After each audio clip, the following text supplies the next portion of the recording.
Tengan muy buenas tardes a todos los que se conectan. Gracias por atender a nuestra invitación a la conferencia de los miércoles del Instituto Nacional de Salud. Para esta tarde tendremos el tema implicaciones de la COVID-19 en el embarazo, pautas de vacunación vigente. Antes de presentar el tema, tenemos como invitada a la licenciada Elisa Gamero del despacho de la Primera Dama de la República, quien nos dirigirá unas palabras en el marco de este tema. Adelante, licenciada. Bueno, tengan buenas tardes todos y todas. Un saludo muy cordial en nombre de nuestra primera dama, Gabriela de Bukele. Decirles que ya nos hacía muchísima falta estar en estos espacios de los miércoles, que son espacios que están muy bien organizados y muy bien pensados con dos propósitos. Uno, el poder continuar formándonos, que bien dicen que no somos producto terminado hasta que nos morimos, pero este proceso de formación que está encaminado y muy bien amarrado con la política nacional Crecer Juntos y también con la ley que está pronto a entrar en vigencia, Nacer con Cariño. El INS, como lo decimos en cada espacio que tenemos, es el brazo científico del Sistema Nacional de Salud. Y el tema que van a tratar ahora es un tema que hemos venido conversando no solo con la doctora Xochitl como líder de este instituto y que también ha liderado todo este proceso de transformación de este brazo científico, sino que también con los titulares de salud, porque es alarmante la cantidad de mujeres embarazadas que están falleciendo no solo en El Salvador, sino que en el mundo, producto de a veces decisiones que se toman sin información, decisiones que a veces se toman basadas en mitos. Y creo que el embarazo es una de las etapas en las que más decisiones se toman basándose en eso, en lo que me dijo la vecina, en lo que me dijo la amiga. Pero qué bueno que en este año y en este tiempo tenemos a un INS diferente, a un INS que tiene ese lujo de directora que este día les va a compartir de una forma magistral las investigaciones que se han hecho alrededor de este tema. Felicitarles porque siempre se dan este espacio de aprendizaje todos los miércoles a pesar de sus múltiples funciones y sus múltiples actividades. Y pues no queda más a nosotros que agradecerles, invitarles a que continúen todos los miércoles en este espacio y nuevamente agradecerle, doctora, por siempre preocuparse, por brindar la información adecuada para que también como médicos, como profesionales de salud podamos orientar de mejor manera a las embarazadas y que estas pues si es que lastimosamente llegan a fallecer no sea por falta de información. Así que tengan una buena tarde y que disfruten mucho de esta ponencia. Gracias. Muchas gracias, licenciada Gamero. Muchas gracias, licenciada Gamero, por sus palabras y el acompañamiento que nos da el despacho de la primera dama en este tipo de iniciativas. El Ministerio de Salud, a través del Instituto Nacional de Salud, da cumplimiento a la capacitación constante del personal de salud de todas las disciplinas, destacado en las diferentes dependencias. El esfuerzo también está dirigido para investigadores, académicos, residentes y estudiantes, para mantenerlos actualizados y fortalecer competencias y el intercambio de experiencias en diversos temas y áreas del conocimiento. Esta conferencia es muy importante para todos y es parte de los esfuerzos que el Instituto Nacional de Salud realiza en el marco de las acciones de investigación y capacitación para la atención de la pandemia por COVID-19. La ponente de esta tarde es la doctora Xochitl Sandoval, una profesional de gran experiencia y trayectoria. Procedo a comentarles un poco de su currículum. Ella es doctora en medicina de la Facultad de Medicina de la Universidad Evangélica del Salvador. Es especialista en ginecología y obstetricia del Hospital Nacional de Maternidad, Dr. Raúl Argüello Escolán, Escuela Internacional de Endoscopía Ginecológica y Universidad Salvadoreña Alberto Maferrer. Es cirujana laparoscópica e histeroscópica avanzada del Hospital Nacional de Maternidad. Es máster en cuidados intensivos por la Universidad Católica de Valencia, España. Máster en metodología de la investigación científica de la Universidad Evangélica del Salvador. Cuenta con posgrado internacional en gestión científica, otorgado por el Instituto Superior de Economía y Administración. Es diplomada en medicina intensiva de la Pontificia Universidad Católica de Lovaina, Bélgica, Fundación Internacional para el Desarrollo, Ciencia y Cooperación. Es experta universitaria en diagnóstico y tratamiento del fracaso de órganos en cuidados intensivos por la Universidad Católica de Valencia, San Vicente de Mártir, España. El cargo actual es nuestra directora, la directora del Instituto Nacional de Salud del Salvador. Cuenta con publicaciones internacionales en tratados de ginecología, obstetricia, medicina materno-fetal, investigaciones médicas y otros temas relacionados al SARS-CoV-2. La doctora Sandoval nos presentará la conferencia Implicaciones de la COVID-19 en el embarazo. Pautas de vacunación vigente. Solicito a los participantes cerrar sus micrófonos y cámaras para evitar distracciones. Las preguntas pueden colocarlas en el chat al final de la conferencia para ser respondidas. Doctora Sandoval, le cedo el espacio. Bienvenida y adelante. Muchas gracias, doctor Hernández. Un saludo muy especial para todos los miembros del Instituto Nacional de Salud y especial para el despacho de la primera dama, representado en este momento por la licenciada Elisa Gamero, con quien tenemos ya 2 años de estar trabajando, con nuestra querida dama, con quien también acompañamos proyectos importantes para la atención de las mujeres y los niños de nuestro país. Como bien lo decían, vamos a tratar un tema importante, las implicaciones de la COVID-19 durante el embarazo y la pauta de vacunación. Vemos con preocupación que en el mundo entero la tasa de mortalidad materna ha incrementado a expensas de la COVID-19. Y es en este sentido donde es importante que vayamos un poco hacia atrás, al pasado reciente, y recordemos que esta pandemia por este nuevo coronavirus, el SARS-CoV-2, es en la actualidad una emergencia de salud pública que fue declarada alrededor del mes de marzo del año 2020 y ha sido declarada una pandemia por la OMS en esa ocasión, que todo partió y surgió a partir de un primer caso de una neumonía clasificada como atípica de COVID-19 en Wuhan, en la provincia de Hubei, en China, en diciembre de 2019. Desde entonces hacia acá, hemos estado viendo cómo este virus nos ha ocupado en el mundo entero con letalidad importante y morbilidad importante.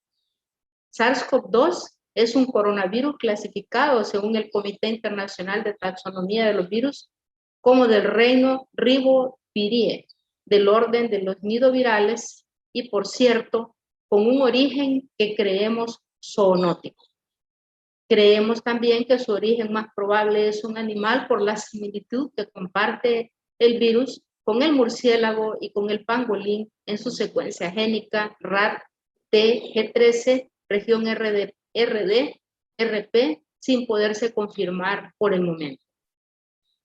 Lo que sí sabemos a ciencia cierta, en la medida que va avanzando esta pandemia que ha sido trágica para el mundo, es que la información disponible sugiere que la infección ha sido originada zoonóticamente, pero que su transmisión hoy por hoy es de persona a persona por gotas respiratorias después de un contacto cercano con una persona infectada o con un contacto directo con superficies contaminadas por secreciones infectadas. Cada vez estamos más convencidos que la vía de transmisión por aerosoles es la vía más efectiva para el contagio y es por tanto todas las intervenciones en salud que generan aerosoles un factor de riesgo. Estamos hablando de la intubación traqueal, la ventilación no invasiva o manual, la traqueostomía, la resucitación cardiopulmonar, la broncoscopía, la inducción de esputo, la aspiración de secreciones y en general todo lo que conlleve aerosol terapia, nebulizaciones, oxigenoterapia, particularmente en la modalidad actual de alto flujo. La transmisibilidad se podría producir también a través de heces contaminadas, pero esta propagación es menos relevante y no hay una evidencia sólida al respecto. Quiero hablar un poco del riesgo de transmisión vertical, porque lo que hay documentado hasta la fecha oscila entre el 1 y 3.5% aproximadamente. Parece poco relevante, ya que la detección del virus en el líquido amniótico puede existir, pero es en casos excepcionales que ha sido reportada. La mayoría de los casos descritos de infección en recién nacidos provienen en realidad de una transmisión horizontal temprana. Los estudios existentes en realidad no han evidenciado la presencia del virus en secreciones vaginales ni tampoco en la leche materna. La infección entonces por la COVID-19 neonatal aparentemente es poco común, rara vez sintomática, y su tasa de infección no es mayor cuando el bebé nace por la vía vaginal, se amamanta o permanece con la madre.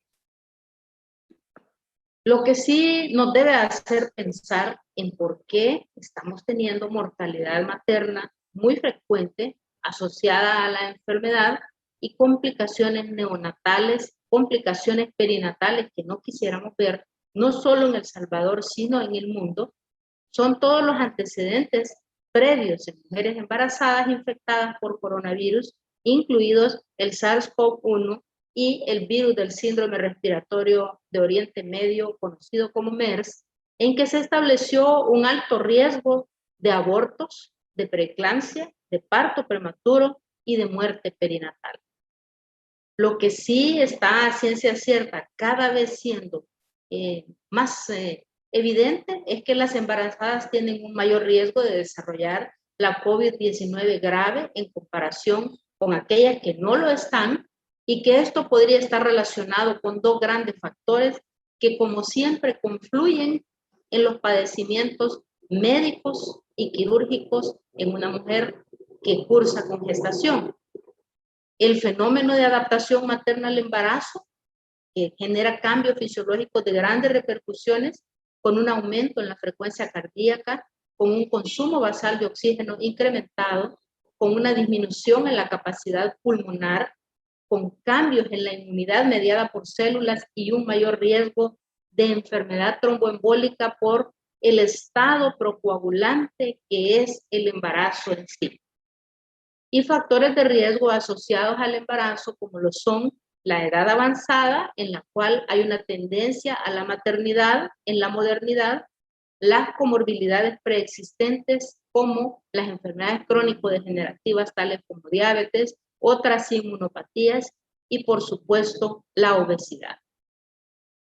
La primera gran revisión sistemática de un número de casos importantes, 31.016 pacientes de 62 estudios evaluando presentación clínica, factores de riesgo, resultados del embarazo y perinatales basados en la severidad de la COVID, incluyó casos de hospitales comunitarios y de referencia de 44 países de África, de Asia, de Australia, de Europa, de las Américas, todas las embarazadas incluidas, 78% se presentaron al hospital durante el tercer trimestre, y la gravedad de la COVID se presentó en solo 9% de los estudios. De ellos, 14% de estas embarazadas tenían COVID grave. Importante, y el gran mensaje de este metaanálisis es que se estima un mayor riesgo de gravedad de la COVID y sus resultados adversos en el embarazo y el periodo perinatal en mujeres con datos demográficos y perfiles de salud de riesgo. Pero estos datos deben actualizarse conforme va avanzando la pandemia, y nos están dando más luz sobre que entre más factores de riesgo tengamos, más posibilidades de presentar las formas complicadas de la enfermedad. Las embarazadas, entonces, si son tabaquistas, si son obesas, si son diabéticas o tienen antecedentes de una preeclampsia, si son hipertensas crónicas o cursan con una diabetes gestacional, han sido identificadas como un factor de riesgo en otras revisiones. Y estas comorbilidades en el embarazo se han identificado como un factor de riesgo para ingreso a la unidad de cuidados intensivos.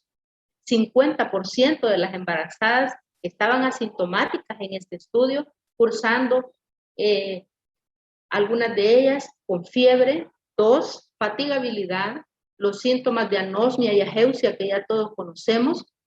Fueron los síntomas reportados con mayor frecuencia, pero se ha informado hallazgos similares en otras revisiones. La mitad de todas las gestantes en este estudio recibieron antibióticos, anticoagulantes, hidroxicloroquina, 1 de cada 3 recibió además antivirales y 1 de cada 5 se manejó con corticoides. En este metaanálisis, el riesgo de desarrollar la COVID grave es mayor entre las embarazadas con factores de riesgo, como hemos venido diciendo, y con morbilidades preexistentes. El riesgo de malos resultados perinatales es mayor en embarazadas que desarrollan la COVID grave, pero esta es un área de preocupación ya que la pandemia nos está extendiéndose por todo el mundo y nos está arrojando interesantes hallazgos de pacientes que cursaron con enfermedades en formas moderadas y leves, pero que tienen malos resultados perinatales al final de su embarazo.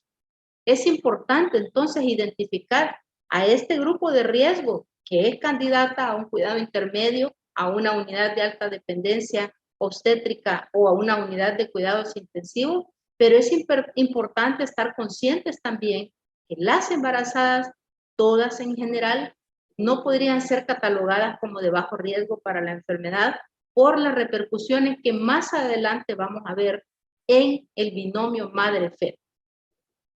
Como tal, entonces, sistematizar toda la información sería una muy buena opción. Y aunque los resultados de las revisiones indiquen que el riesgo de transmisión vertical es bajo, es importante que constantemente hagamos conciencia de tomar las medidas de protección y de los procedimientos de higiene adecuados para el parto, para la atención del prenatal, concientizar a las mujeres y a los profesionales de la salud, todos, que deben usar mascarilla durante cualquier contacto con los bebés, durante la lactancia, durante el cuidado piel con piel, que se debe apoyar la práctica de compartir la habitación con el bebé, pero con todas estas medidas. Que el manejo de las embarazadas y los bebés infectados con SARS-CoV-2 debe realizarse siempre siguiendo las pautas nacionales que ya están publicadas y las internacionales también. Quiero referirme a un fenómeno que apasiona a esta servidora, pero que es completamente necesario para poder comprender el contexto de la fisiopatología casi de cualquier enfermedad. Y este es el hecho de que el embarazo es un estado inmunológico único, un estado inmune en el que se enfrentan grandes desafíos. Por un lado, mantener la tolerancia al feto, que actúa como un halo inerte, conservando por el otro la capacidad de protección contra los desafíos microbianos y las posibles infecciones crecientes. Por tanto, un embarazo exitoso es una sintonía de adaptaciones inmunes sistémicas y locales que en lugar de mantener una inmunosupresión como tal, lo que hace es oscilar en una adaptación activa que va cambiando con el crecimiento y el desarrollo fetales en un primer trimestre de un estado proinflamatorio para favorecer la implantación y la placentación, a un estado antiinflamatorio que favorece el crecimiento fetal, para luego volver a un estado proinflamatorio de preparación de la aquiescencia o inicio del parto. Muchas de las publicaciones sobre toda esta fenomenología inmunológica tan importante nos hablan cada vez con más fuerza que el embarazo induce un aumento muy robusto y progresivo en la señalización endógena de STAT5-AB en múltiples conjuntos de células T, incluyendo las células T reguladoras CD5, CD25 y P3, las células CD4 y CD8 y vírgenes, y las células de memoria, tanto células T como teta. Quiere decir, el sistema inmune materno se prepara para defender de la invasión de los patógenos, pero a la vez tiene una inmunomodulación que oscila de un estado proinflamatorio a uno antiinflamatorio y luego a uno inflamatorio para favorecer el desencadenamiento del trabajo de parto. La infección por COVID entonces está asociada a una tormenta de citoquinas que ya todos bien conocemos, que es caracterizada por un aumento de concentraciones plasmáticas de citoquinas proinflamatorias, factores estimulantes de colonias de granulocitos, interferón teta en proteína quimiotrayente de monocitos y macrófagos. Quiero traer en cuenta el papel que juega en toda esta situación de la fisiopatología de la enfermedad y del estado procoagulante, del estado de fenómeno de halo injerto que representa un embarazo, el papel que juega el glicocálix endotelial. El glicocálix endotelial muestra sus componentes principales, como son las células endoteliales y esta red que los reviste y los protege del contacto directo con los eritrocitos. Aquí podemos ver del lado derecho los componentes estructurales del glicocálix, que son proteinoglicanos con sus cadenas unidas a glucosaminoglicanos y glicoproteínas, además de sus componentes solubles unidos a antitrombina 3 y proteínas extracelulares, ácido hialurónico y superóxido dismutasa. El glicocálix endotelial es una estructura sin forma definida, que lo que hace es acondicionarse a toda la red vascular, a la capa luminal del endotelio vascular y que está constituido principalmente por 3 elementos, como hemos venido hablando: proteinoglicanos, glucosaminoglicanos y glicoproteínas. ¿Por qué hablar entonces del glicocálix? Desde el enfoque de la medicina translacional tiene una gran relevancia clínica. Las funciones del glicocálix, esta red que reviste el endotelio vascular, la víctima y el gran culpable de muchos de los desencadenantes de la fisiopatología, de la sepsis, de la preeclampsia y hoy de la COVID-19, tiene funciones específicas como proteger, censar, transducir las fuerzas mecánicas del torrente sanguíneo, regular la permeabilidad del agua y solutos, regular la filtración glomerular, es decir, la función renal, regular la permeabilidad de macromoléculas, es decir, de proteínas, regular el hematocrito capilar y el flujo sanguíneo de esa monocapa que hemos venido hablando, que es el endotelio vascular, actuando como una barrera en la filtración de lipoproteínas, previniendo la adhesión de plaquetas y leucocitos al endotelio y regulando localmente la coagulación, es decir, evitando la agregación plaquetaria a nivel de esta monocapa, evitamos el punto de partida para la microtrombosis. Las consecuencias del deterioro del glicocálix endotelial son muchas: edema pericapilar, aumento de la permeabilidad de macromoléculas, aumento del hematocrito capilar, disfunción endotelial, disminución de la liberación de óxido nítrico, que es el que favorece la circulación a nivel microvascular, la filtración de lipoproteínas LDL en el espacio subendotelial, la adhesión de leucocitos y plaquetas y la activación de la coagulación plasmática. En resumen, ustedes pueden ver entonces que esta estructura a considerar es importante de analizarla en el contexto del enfermo grave. ¿Y por qué hablo del enfermo grave cuando estamos hablando de una embarazada, que es una etapa fisiológicamente normal, pero que siempre tiene un delicado equilibrio entre lo normal y lo anormal si no se sabe reconocer que es un estado fisiológico, pero que además tiene serias transformaciones que pueden volver proclive a la mujer en un determinado momento de una serie de problemas patológicos.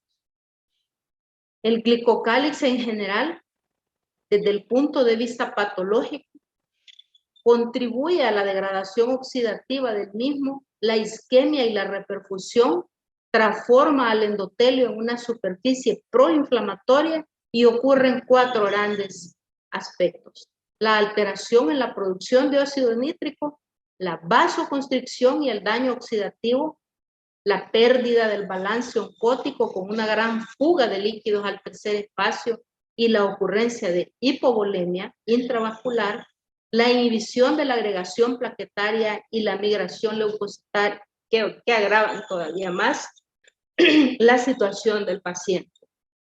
Ustedes pueden ver aquí el papel del glicocálix en las imágenes de medición de microscopía videosunlingual de un niño con un síndrome inflamatorio multisistémico por la COVID-19.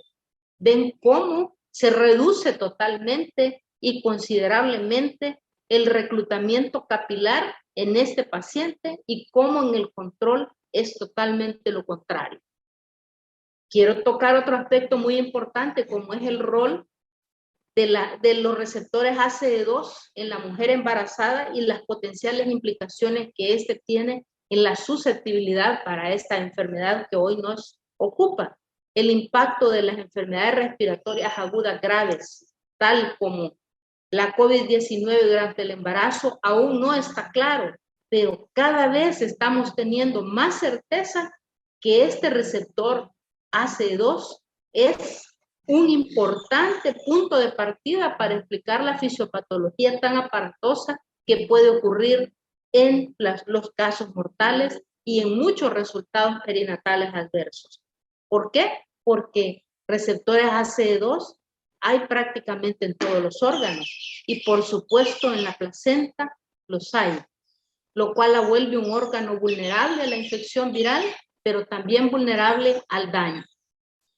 Todos los procesos moleculares son críticos para permitir la entrada de SARS-CoV-2, pero más allá de poder analizar las manifestaciones de la enfermedad, particularmente en la placenta o en la circulación fetomaterna, debemos analizar cuál es el mecanismo de riesgo de transmisión vertical para agotar la proteína ACE2 como receptor y sus acciones biológicas en la placenta, y postular los efectos de por qué esta situación, aunque no haya una infección vertical, afecta la placentación, pero también la hemodinamia materna. Ustedes pueden ver en la imagen, en la parte superior, como SARS-CoV-2 está compuesto de ARN involucrado en nucleocápsidas y la envoltura retiene material genético y contiene proteínas y dímeros de hemaglutinina esterasa. Y como en la parte inferior, la unión a las proteínas transmembrana ACE2 o a receptores alternativos como CD147 y 169 expresados en células placentarias son las rutas, tanto por fusión como por biosíntesis, para infectar, para escindir las células placentarias y los endosomas.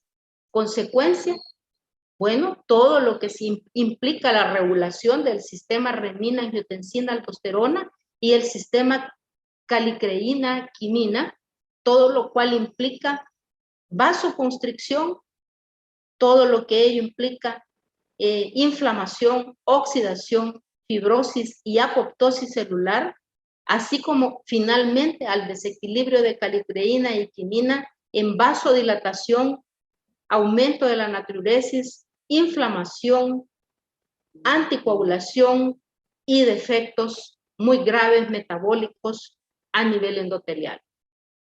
Todo esto tiene que ver con mecanismos catalíticos muy interesantes a nivel endotelial. Los nuevos conocimientos sobre los receptores ACE2 en la fisiopatología de la COVID-19 cada vez están arrojando una sólida evidencia de que los receptores ACE2 desempeñan un papel sumamente importante en el embarazo al regular la hemodinamia materno-fetal y los procesos de placentación. Esto podría explicar la tasa de abortos que puede estar asociada a la COVID-19, los mecanismos que regulan y median la expresión y función de ACE2 en el embarazo todavía son desconocidos en gran profundidad. Lo que sí es cierto es que cada vez lo estamos viendo más asociado a fisiopatología placentaria y que este conocimiento cada vez está arrojando más resultados en que hemos atribuido poca atención a un impacto secundario del SARS-CoV-2 afectando la circulación fetomaterna y la placentación al causar una reducción significativa en el número de receptores. Esto significaría entonces, más que un daño de facilitar la transmisión vertical, son las repercusiones de la insuficiente cantidad de receptores ACE2 y la problema circulatorio tanto fetal como materno. La vasculopatía placentaria en una mujer embarazada con la COVID-19 puede verse en estas 4 figuras que hoy analizamos. En 1A vemos un cordón umbilical y membranas placentarias con necrosis laminar subcoriónica. En 1B, un parénquima placentario y cordón umbilical con inflamación linfohistocítica con una bilitis crónica. En 1C, un parénquima placentario central e islas dispersas de trofoblastos extravellosos con infiltración histocítica importante, lo que tiene repercusiones clínicas en el crecimiento y en el desarrollo fetal. Y en 1D, el parénquima placentario periférico mal perfundido con áreas de infartos, muy responsable del desarrollo fetal anómalo, no solo en crecimiento y en ganancia de peso, sino en desarrollo en general y en ser proclive durante el trabajo de parto de generar tasas de asfixia perinatal mayores. Más imágenes que solo corroboran lo que hemos estado hablando: grandes depósitos de fibrina, grandes áreas de infarto, grandes áreas de infiltración histocítica han sido demostrados como una respuesta inflamatoria grave, robusta en la interfase materno-fetal. Y hay investigaciones que ya lo cimientan muy bien.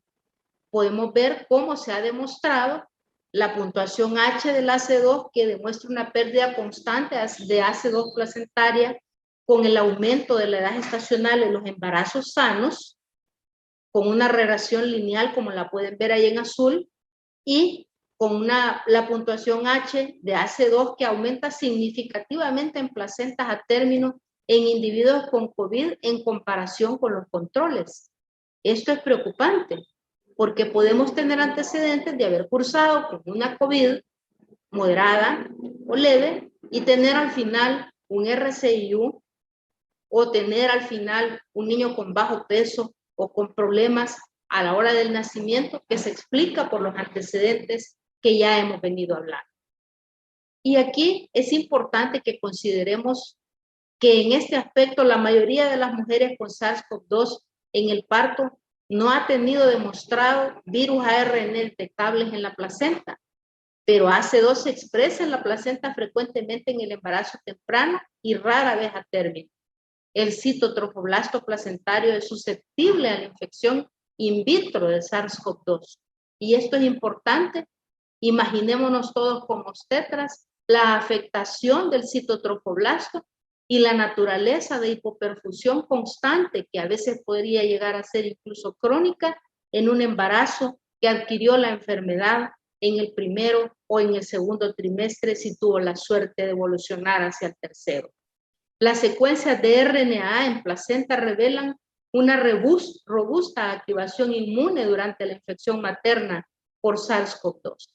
En resumen, el papel que juega el receptor AC2 en todas las implicaciones de la susceptibilidad a la COVID-19 se resumen en un riesgo elevado de preeclampsia, de retardo del crecimiento intrauterino, de parto pretérmino, de mortinatos y de niños nacidos muertos, pero también en una tasa de abortos importante.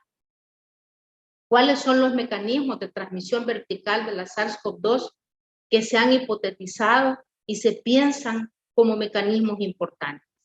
Que la infección directa del sincitiotrofoblasto y la ruptura a través de capas sincitiales podría ser una de las causales. El paso a través de la circulación materna a los trofoblastos extravellosos u a otras células, el paso a través de células inmunitarias maternas y la infección ascendente a través del tracto vaginal materno.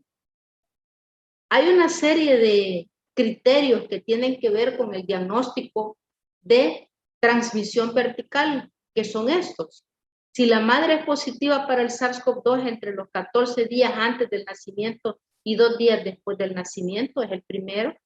Si la exposición temprana y el virus se detecta en cualquiera de los siguientes casos, con un hisopo del tracto respiratorio neonatal, con líquido amniótico, detectándolo, con sangre de cordón umbilical, detectándolo, o con una muestra de sangre neonatal en las primeras 24 horas de vida. Persistencia de cualquiera de los siguientes: un frotis del tracto respiratorio neonatal de naso, orofaringe o saliva positivo después de las 24 horas de vida postnatal, y un recién nacido que tiene un inmunoensayo IgM para SARS-CoV-2 positivo en los primeros 7 días de vida postnatal. De igual forma, la transmisión postnatal podría ocurrir cuando ocurren circunstancias como que la madre u otra persona en contacto cercano con el bebé sea positivo para SARS-CoV-2 entre los 14 días antes del nacimiento y 2 días después del mismo, que haya exposición temprana, un frotis del tracto respiratorio neonatal en las primeras 24 horas de vida negativo, que haya persistencia de cualquiera de estos dos siguientes circunstancias. Un frotis del tracto respiratorio neonatal positivo entre las 24 horas y las 2 semanas de vida postnatal, y un recién nacido que tenga una IgM para SARS-CoV-2 positiva 2 a 3 semanas de vida postnatal. Esto está resumido en esta gráfica, en donde podemos ver los mecanismos de transmisión vertical, los de transmisión intrauterina, pues, los intraparto, que incluyen el paso por el canal del parto, aunque esto es controvertido según la medicina basada en la evidencia, y por supuesto la transmisión horizontal, que tiene que ver con las medidas de bioseguridad estrictamente. No estamos diciendo separar al recién nacido de su madre, no estamos diciendo apego materno temprano, estamos diciendo uso correcto de mascarilla, lavado correcto de manos, uso de alcohol gel, no solo para la madre, para el personal sanitario que atiende al binomio. Aquí podemos ver más imágenes de cómo la barrera placentaria en cierta forma protege al feto de la infección vertical, pero vemos constantemente cómo en las edades gestacionales que oscilan entre las 33 semanas y las 38 e incluso las 40, de antecedentes de haber tenido COVID, encontramos estudios histológicos, histopatológicos de la placenta que reflejan trombosis intrauterina, depósitos de fibrina a nivel vascular e intervelloso, nuevamente trombosis a nivel vascular en los vasos fetales, importantemente corioangiosis importante como el hallazgo fundamental en este tipo de placentas. Vemos también cómo, a pesar de que no todos los pacientes han dado positivos al momento del nacimiento, seguimos encontrando edema focal y infección, ¿cómo se llama? Evidencia de macrófagos y daño intervelloso, así como vasculopatía decidual en las placentas de estos niños. Quiere decir entonces que la importancia clínica de la transmisión vertical de SARS-CoV-2 a través de la placenta, a pesar de seguir siendo controvertida, nos está demostrando que la sola presencia del virus está dando evidencia continua de que hay serias repercusiones por el número de receptores AC2, su disminución y también por la injerencia de esta inflamación y las repercusiones de esta infección a nivel de la interfaz feto-materna, de situaciones importantes que afectan la circulación materna y también la circulación fetal. Eduard Gratacos y Solsona en el año 2020 publicó en la American Journal of Obstetrics and Gynecology este artículo, en donde ahora las cosas han cambiado un poco. Sigue siendo cierto que la mayoría de casos son asintomáticos, que hay un porcentaje entre un 9 y un 12% de pacientes moderados y que entre un 5 y un 10% necesitan soporte crítico. Pero muchos de estos medicamentos nos planteamos serias interrogantes sobre su efectividad. Salvo las heparinas de bajo peso molecular, todo lo demás tiene cuestionamientos serios desde la medicina basada en la evidencia. Lo que sí es cierto es que la OPS, preocupada por todos estos resultados maternos adversos, emitió una alerta epidemiológica el 13 de agosto del año pasado, en donde nos dijo que estudios y resultados de la vigilancia de la COVID-19 publicados recientemente habían indicado un mayor riesgo de la mujer embarazada de presentar formas graves de la COVID y la posibilidad de ser hospitalizada y la necesidad de utilizar una unidad de cuidados intensivos se volvió una necesidad importante, galopante y grande para las mujeres embarazadas, en un contexto en el cual el acceso a una unidad de cuidados intensivos es difícil en todo el mundo para cualquiera. Una mujer embarazada complicada a este nivel puede tener un compromiso de reducir importantemente sus posibilidades de vida y de aumentar la mortalidad. Por lo cual, esta alerta epidemiológica considera que toda embarazada y puérpera debería de ser manejada de acuerdo con las directrices y las normas establecidas y vigentes en cada país, y nosotros tenemos normativa y territorio de las Américas también, y que debido a que la mujer embarazada en la cual se sospeche o se haya confirmado la infección requerirá medidas adicionales para la atención específica de la COVID, se recomienda considerar los siguientes documentos a la hora de la toma de decisión. La guía para el cuidado de pacientes adultos críticos con COVID-19 en las Américas, versión 2, del 29 de julio del 2020, el algoritmo de manejo de pacientes con sospecha de infección por COVID en el primer nivel de atención en zonas remotas de las Américas, la atención inicial de personas con infección respiratoria aguda IRA en el contexto de la infección por coronavirus y el manejo clínico de la COVID con recomendaciones provisionales del 27 de mayo del 2020. Tomando en cuenta todo el análisis inmunológico que hemos hecho, pero también todas las repercusiones de la adaptación materna al embarazo que ya todos conocemos, una hiperestrogenemia con progesterona y hormona gonadotrofina coriónica en una oposición también importante, una mayor demanda metabólica impuesta por el feto y una adaptación del organismo materno a los requerimientos crecientes del feto, se crearon los lineamientos técnicos para la atención durante el embarazo, parto, puerperio y el recién nacido por la emergencia de la COVID-19 en abril del 2020. Por los resultados que estamos obteniendo, creemos sin temor y sin tener dudas que no estamos cumpliendo a cabalidad estos lineamientos, que están hechos precisamente tomando en cuenta las recomendaciones internacionales y las revisiones de la evidencia científica. Podemos ver aquí un caso clínico de una mujer que tiene todos los patrones de relleno alveolar, pérdida de volumen en el tercio inferior de ambos pulmones, las imágenes en vidrio esmerilado y empedrado de engrosamiento intersticial bilateral de los pulmones. Solo imaginémonos la hipoxemia tisular severa de esta persona e imaginémonos el contexto para este feto, en la medida que su intolerancia a la hipoxemia sea mayor posibilidad de tener una asfixia perinatal o una muerte in útero. Al respecto de las vacunas, aunque la evidencia sugiere que las mujeres embarazadas también tienen mayor riesgo de desarrollar la COVID-19 grave, estas inicialmente fueron excluidas de todos los ensayos clínicos aleatorizados, como de la vacunación sistemática contra el virus.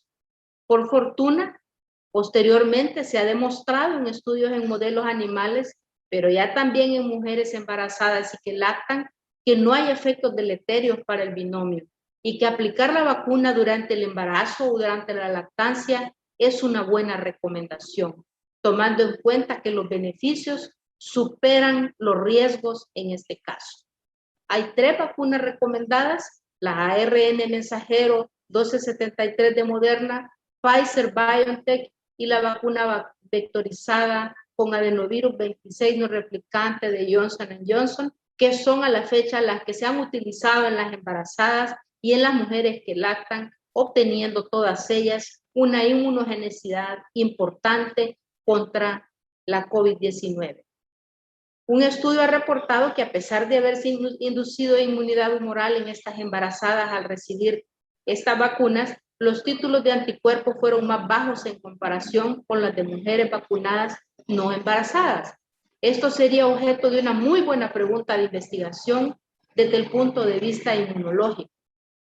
De igual forma, se ha observado en embarazadas que recibieron las 3 vacunas una reducción en los títulos de anticuerpos de unión y anticuerpos de neutralización contra las variantes de interés que ya conocemos circulando en el país, que son importantes y que podrían explicar el comportamiento de incremento de la mortalidad materna en estos casos, pero que la respuesta de células T se conservaron contra estas variantes virales.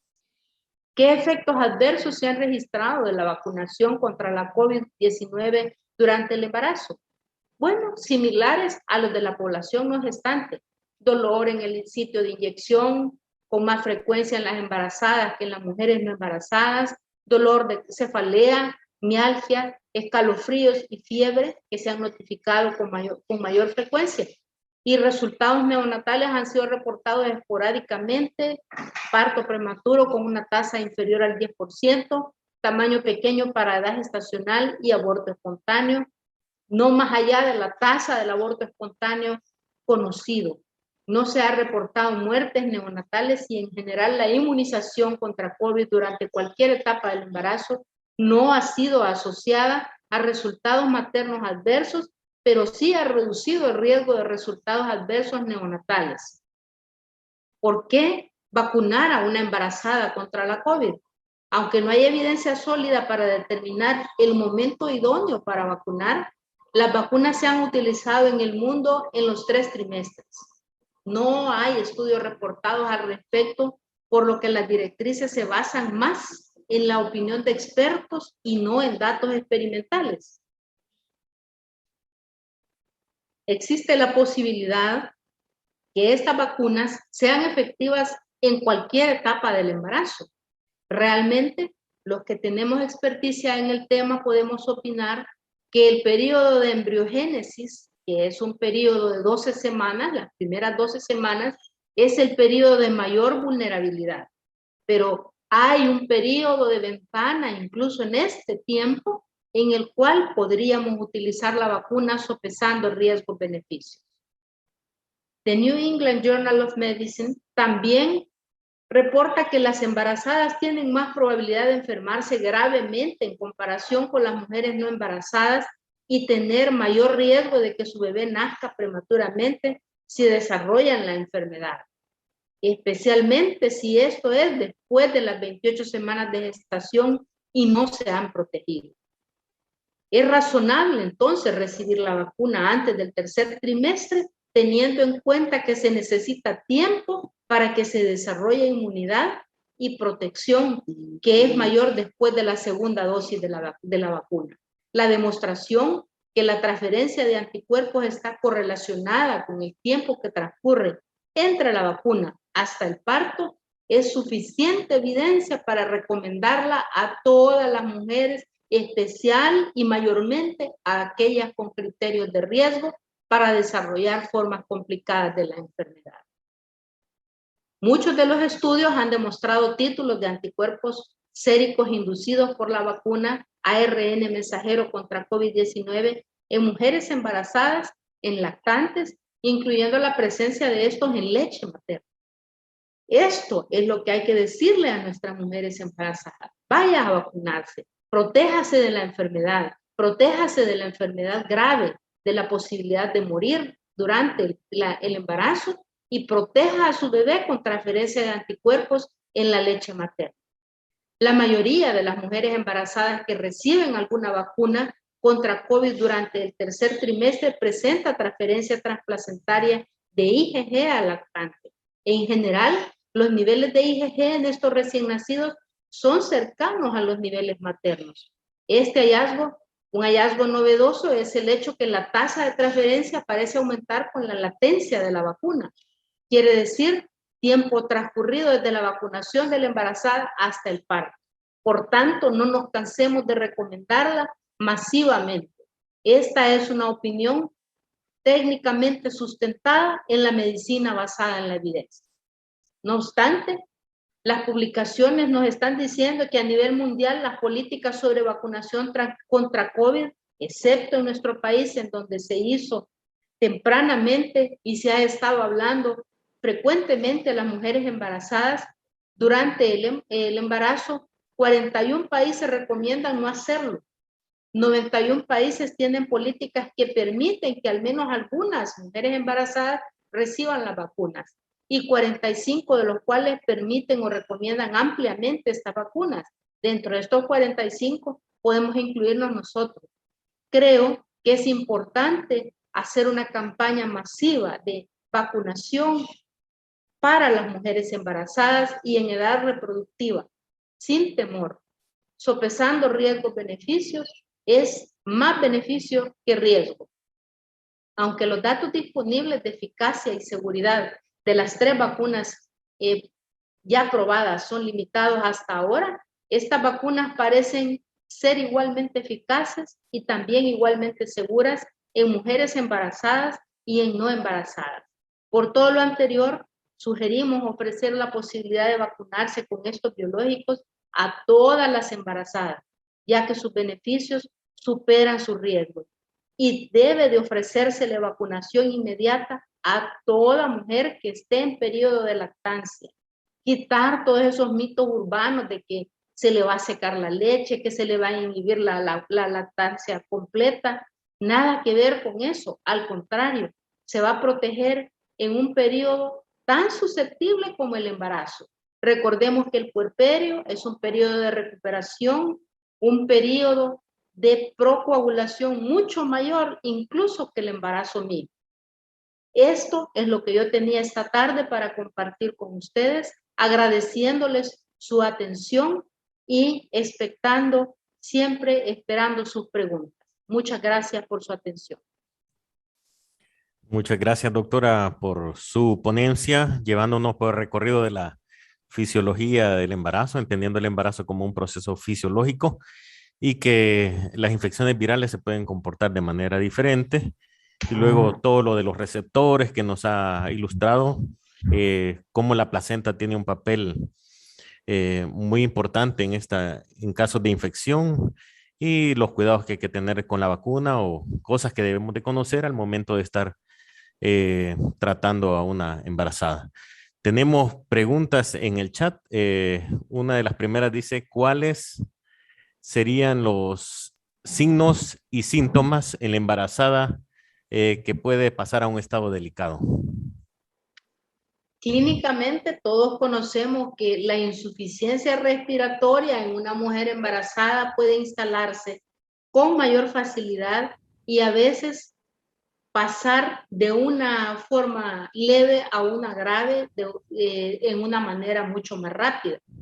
Quiere decir la taquipnea, la hipoxemia, que en estos casos muchas veces puede ser silenciosa aún en las personas no gestantes, es importante.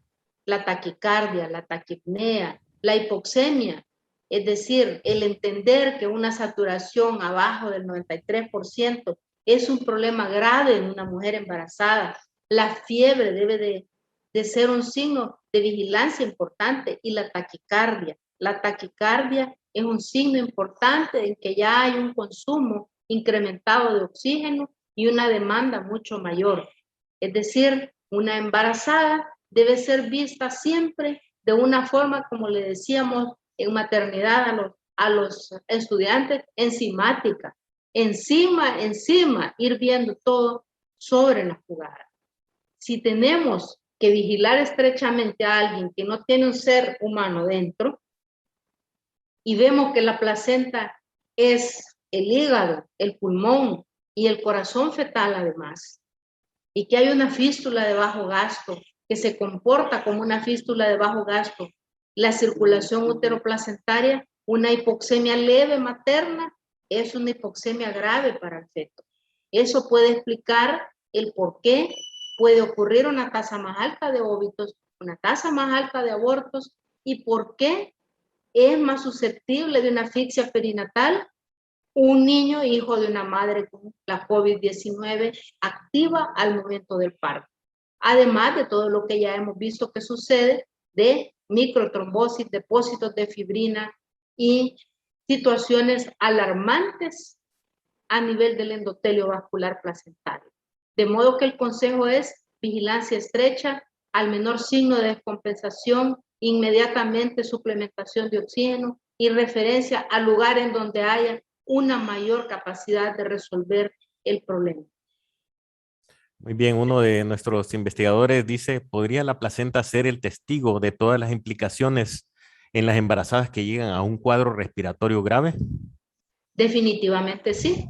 Creo que incluso podría ser una constancia retrospectiva de lo que pasó. Porque lo que estamos viendo en el devenir de la pandemia es que mujeres que presentaron la COVID-19 en el primer trimestre y sobrevivió su feto, o presentaron la COVID-19 en el segundo trimestre y no llegaron hasta una insuficiencia respiratoria o una forma grave, pueden cursar con retardos de crecimiento intrauterino. Y esto podría explicar por qué niños pequeños para la edad gestacional o asfixias perinatales con trabajos de parto que habían sido de otra forma completamente normales. La placenta definitivamente debería de ser no solamente el testigo, sino un objeto de estudio interesante. Tenemos felicitaciones, doctora, por la magistral ponencia. Nos preguntan también cuál es el mejor momento para vacunar a una embarazada. El mejor momento para vacunar a una embarazada es el momento en que usted la tenga enfrente y le pueda convencer para que se vacune y los beneficios que ella obtiene. El consejo de expertos de vacunar 16 semanas o más tiene nivel de evidencia, conocimiento de expertos.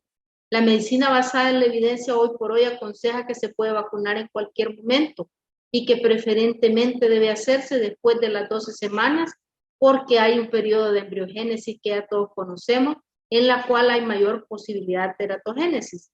Mi recomendación como experta en el tema es que se haga de 12 semanas en adelante. Y si es una persona de la primera línea, que se vacune inmediatamente. Tenemos aquí otra comentario y pregunta. Dice, muchas gracias. Siempre he admirado las ponencias suyas, doctora Sandoval, y ahora estoy contenta por la invitación que hacen a todo el personal de salud para fortalecer nuestros conocimientos. Pues embarazadas tenemos en todos los niveles. Si una mujer se vacunó 2 dosis de Moderna antes del embarazo, ¿cuándo debe aplicarse la tercera dosis ya estando embarazada? Como decíamos, el refuerzo, el booster que nos han recomendado en el tiempo que está recomendado según los lineamientos nacionales es que debe de hacerse, independientemente de la edad gestacional y tomando en cuenta las 12 semanas de las que hablamos. Pero si es primera línea y si yo fuera, yo me vacuno inmediatamente. Nos piden que por favor confirme cuáles son las vacunas disponibles y que pueden ser recomendadas para ser administradas durante el embarazo. Las 3 de las que ya hemos hablado, Moderna, Pfizer, BioNTech y la vacuna vectorizada de Johnson & Johnson. Hay otra pregunta aquí, dice, buenas tardes. Su opinión en el caso de la donación de leche materna, ¿se seguirá efectuando en las pacientes en puerperio sin previa vacunación? Bueno, Sí, adelante, doctora. Pienso que es una muy buena pregunta y gracias por hacerla.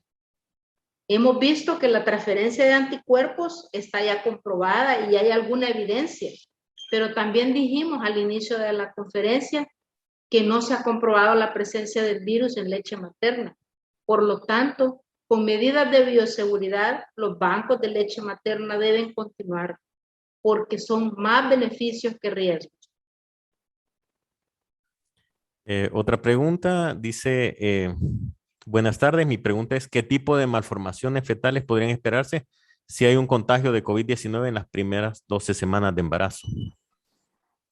Muy difícil contestar a esa pregunta porque estamos avanzando en la pandemia y no hay resultados de investigaciones lo suficientemente serias como para que hablemos de malformaciones. Hemos hablado de malos resultados perinatales, que no es lo mismo. Hemos hablado de tasa de abortos aumentada, hemos hablado de nacidos muertos, hemos hablado de retardo el crecimiento, bajo peso y asfixia perinatal, preeclampsia y parto prematuro, no de malformaciones todavía.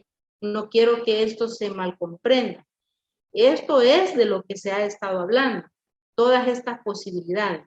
Un estudio sobre malformaciones, claro que sería interesante, porque vemos que la placenta es impactada, pero no podemos hablar sobre malformaciones en este momento porque no tenemos la suficiente evidencia a la fecha. Muy bien. Otra pregunta aquí. Buenas tardes. Si una paciente embarazada con diagnóstico de catarro común y aún con medicamento no se recupera, sino que empeora con tos, pero no hay fiebre y saturando bien, ¿podríamos sospechar en COVID-19? Todo proceso infeccioso respiratorio durante una pandemia de una enfermedad respiratoria debe hacernos sospechar y obligarnos a confirmar el diagnóstico. Por supuesto que si ya le hicieron PCR y está negativa o tiene serología diagnóstica, claro que no lo es, ¿verdad? Y si ha cursado benévolamente, vigilémosla. Pero lo lógico es que siempre que haya un catarrito, como decimos a veces, ¿verdad? Un flu, como dicen los norteamericanos, ahora no pensemos en que es un catarrito, pensemos en que puede ser la COVID-19. Tenemos dos preguntas relacionadas con vacunas que voy a aprovechar unirlas. ¿Cómo no? Cuando la paciente es confirmada COVID-19, ¿cuánto tiempo esperar para que se vacune? Y la segunda es, pacientes con 3 dosis y luego de esta sale embarazada, ¿deberá vacunarse nuevamente si sale embarazada? Una paciente con 3 dosis tiene el booster, ya está vacunada. Y un paciente que tuvo la COVID-19 debe esperar 3 semanas para recibir la primera vacuna. O el booster si en el caso que ya tenía las otras dos. Muy bien. Su opinión con respecto a dar aspirinita y calcio en las embarazadas para evitar complicaciones debido a COVID-19. No hay evidencia sustentable para recomendarla. Nosotros sabemos que aspirina en baja dosis, 100 miligramos al día, es para pacientes de riesgo para prevenir preeclampsia. Suena lógico, pero no hay evidencia científica suficiente. Y calcio igual. Calcio es para pacientes que tienen déficit de calcio en la dieta, no para eso. Al menos no hay evidencia suficiente como para que podamos hablar del tema. Muy bien. Felicitaciones por su magistral ponencia, dice aquí Carlos Solano. ¿Alguna recomendación especial de medicamento en el control prenatal de una embarazada que no llegó a un cuadro severo de la enfermedad? Bueno, toda la terapia de apoyo que ya conocemos, ¿verdad? Ustedes saben que estas pacientes sufren un insulto inmunológico muy grave en una condición fisiológica de adaptación materna, no solo hemodinámica y metabólica, sino inmunológica, como ya hemos tocado el tema. La recomendación es darle el soporte nutricional adecuado, la administración de micronutrientes y antioxidantes, la fluidificación de las secreciones bronquiales con guaifenencina o mucolíticos o simplemente agua, y por supuesto la vigilancia muy crítica, muy continua de la salud materno-fetal, pensando en ese órgano que ha sido atacado de una forma tan grande como lo es la placenta. La vigilancia significaría vigilancia estrecha del desarrollo fetal, del desarrollo del crecimiento fetal y del desarrollo de ese recién nacido con un ojo crítico al momento de su nacimiento. Bien, tenemos muchas preguntas y felicitaciones, doctora. Este chat ha estado bastante en movimiento. Sí. Dice Silvia Suárez, buenas tardes. Siempre en relación con la edad gestacional para vacunación. Si tenemos una gestante con inducción o cesárea, ejemplo, para el 21 de octubre, y se decide vacunar, ¿es conveniente o se debería agendar para la aplicación en el posparto? ¿Y desde qué periodo del posparto recomienda vacunarse? De ninguna manera se debe diferir la vacunación porque tiene planificada una inducción, independientemente de que la inducción esté indicada médicamente, ¿verdad? Que ese es otro rollo. Debe de vacunarse la paciente en cualquier momento del embarazo, especialmente en el tercer trimestre lo antes posible y si se puede en el segundo. Y en el momento de la lactancia, en el puerperio o en el posparto, lo más inmediato posible, si no está cubierto. Muy bien. Tenemos más sobre el calcio y la aspirina, que eso ya lo aclaró. Gracias por compartir su experiencia, excelente ponencia. ¿Ha encontrado algo durante la preparación de su presentación sobre Sinovac? Absolutamente nada, lamentablemente. Muy bien. Y he hecho búsqueda importante de información, como podrán ver. Bueno, tenemos el tema de la heparina de bajo peso molecular. Hay una pregunta acá. Dice, doctora, la paciente obstétrica positiva con signos de alarma superado, ¿cuánto es la dosis de enoxaparina? ¿Y cuándo es dada de alta? Una muy buena pregunta. La primera cosa que yo voy a decir es que nombres comerciales no voy a recomendar. Heparinas de bajo peso molecular, está comprobado que no traspasan la barrera placentaria, por tanto, hay una o más opciones. Una de ellas sabemos que tiene una tasa de resangrado mucho menor que todas las demás y una vida media más generosa. El embarazo, dijimos, es una situación procoagulante y el puerperio lo es aún más. Si una paciente tiene factores de riesgo, y de esto no hay evidencia científica todavía, pero yo quiero hacer alusión a nuestras conversaciones académicas aquí, de las cuales usted, doctor Hernández, ha sido partícipe y hemos conversado largamente sobre el papel de la tromboprofilaxis en estos casos. Pienso que si una paciente tiene factores de riesgo, lo importante aquí sería considerar la tromboprofilaxis tan pronto tengamos el diagnóstico, al menos durante el periodo que dura la enfermedad.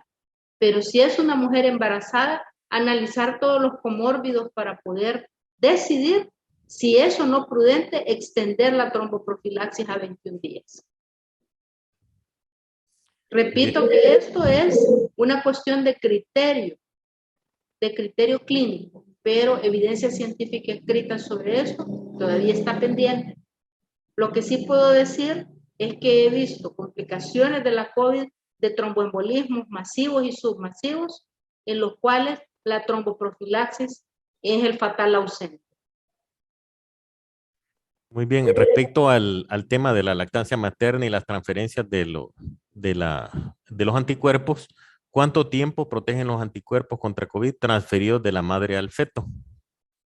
Se supone que transitoriamente, aún no hay publicaciones muy serias, porque obviamente la pandemia tiene 2 años y no hay todavía resultados así con un gran peso que digamos. No sabemos en realidad el tiempo prudente o el tiempo para poder decir cuánto es. No puedo decírselo todavía. Bien, existen un sinnúmero de felicitaciones de toda la gente que se ha conectado. Se ha roto récord de conexiones, doctora. Y hay un comentario aquí que quiero ocuparlo antes de darle las palabras para finalizar. Dice una de las asistentes, excelente temática. Muchas gracias, doctora Sandoval. Les saludo desde el hogar de espera materna de la Herradura. En lo particular, basado en las implicaciones de salud que nos ha presentado, tenemos una herramienta más en la educación y en la prevención del COVID-19. Muchas gracias. Un saludo al hogar de espera materna y a todas esas madres que están esperando uno de los momentos más trascendentales de su vida. Un agradecimiento muy grande a todo el personal de salud que cuida, que vigila continuamente a las mujeres embarazadas y a nuestras futuras generaciones. Gracias a todos. Muchas gracias, doctora. Una ponencia fascinante, como dice el Hospital San Juan de Odés San Miguel. Le agradece sus conocimientos. Bendiciones.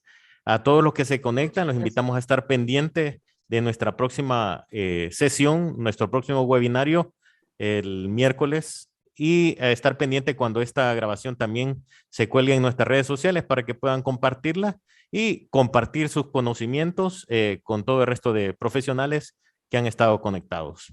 Tengan Muchas muy buenas gracias. tardes. Buenas tardes.